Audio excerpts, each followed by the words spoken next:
it says he wasn't killed nor And so where is crucified, but he was raised up to heaven. Well, you know what the sad thing is? It doesn't say heaven. They're deceiving you.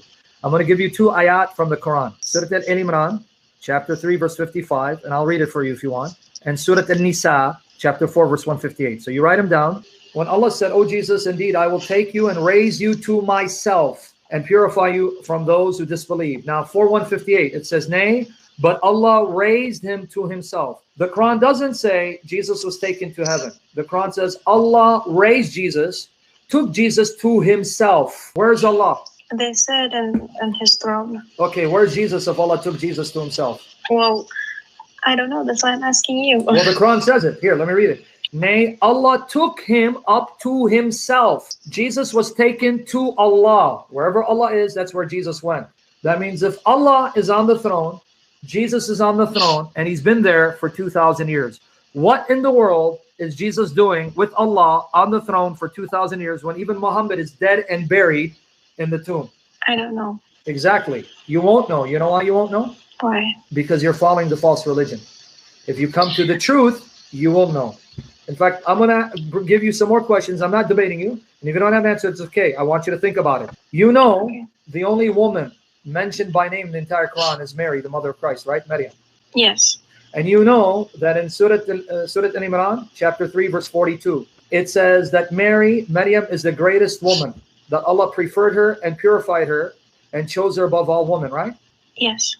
And you know, according to Sahih Bukhari and Sahih Muslim, it says, according to your prophet, this is the tafsir, the exposition, the interpretation of chapter 3, verse 36, where Mary's mother prayed to Allah, and he goes, "I entrust her and her offspring.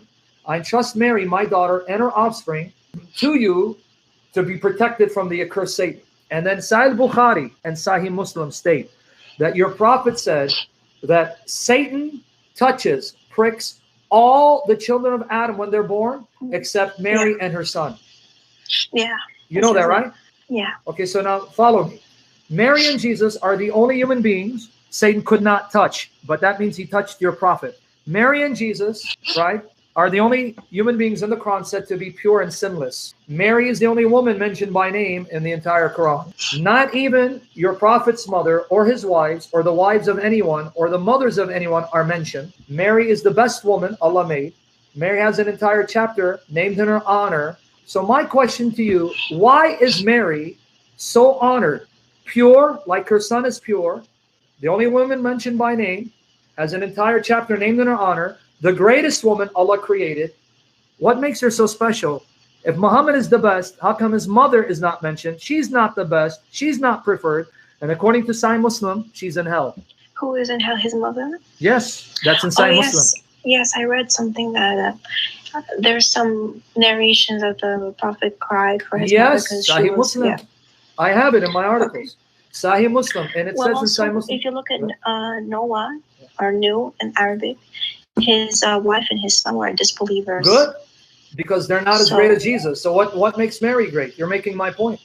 The same thing about her being pure is like how Jesus was created without a father, but then somebody could say Adam was created without a mother or father. So what would make him great? Okay, let me show you why that's a silly argument. Was Adam the first man? Yes. Could he have parents? No. Was Eve the first woman? Yes. Could she have a mother? No, her father. So why was Jesus born of a virgin when it wasn't necessary? He could have been born to human parents. So why was he born of a virgin then? I don't know, but I guess there's different prophets for different reasons. So none of them that's have the qualities of Jesus. None of them. Show me in the Quran where someone other than Jesus is said to be pure and his mother pure. Show me that. Show me in the Quran where someone besides Jesus was born of a virgin. Adam and Eve, bad argument, because Adam could not have parents. He's the first man. Eve, first woman. She couldn't have a mother.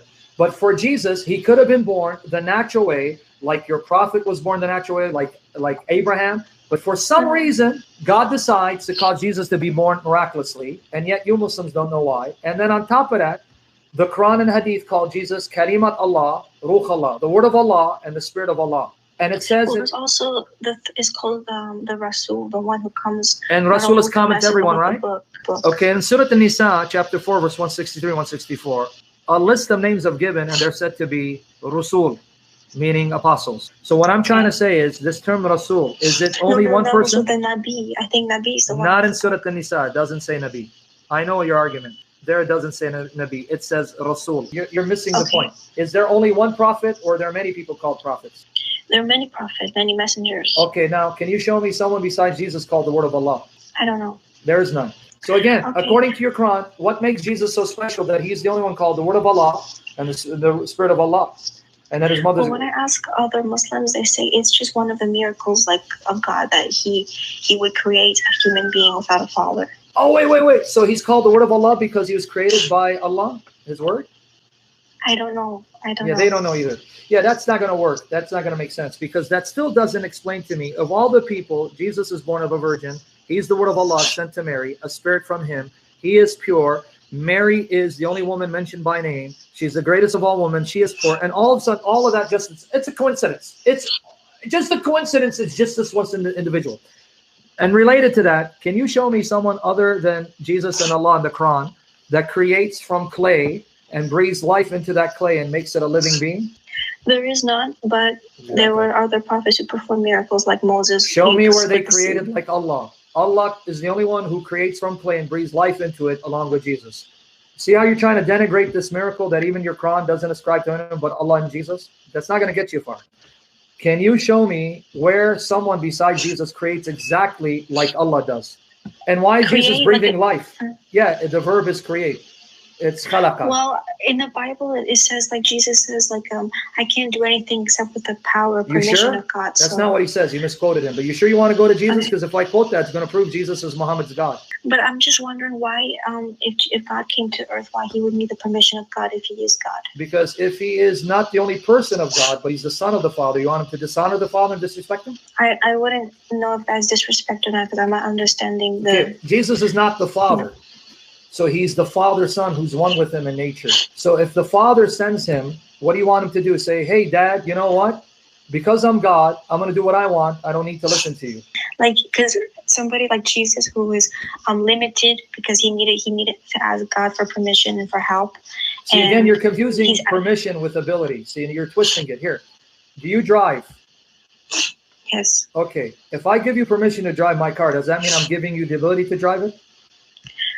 Yeah, I understand what you mean. Yeah. Okay. Well, let me repeat it again, because I said it too fast.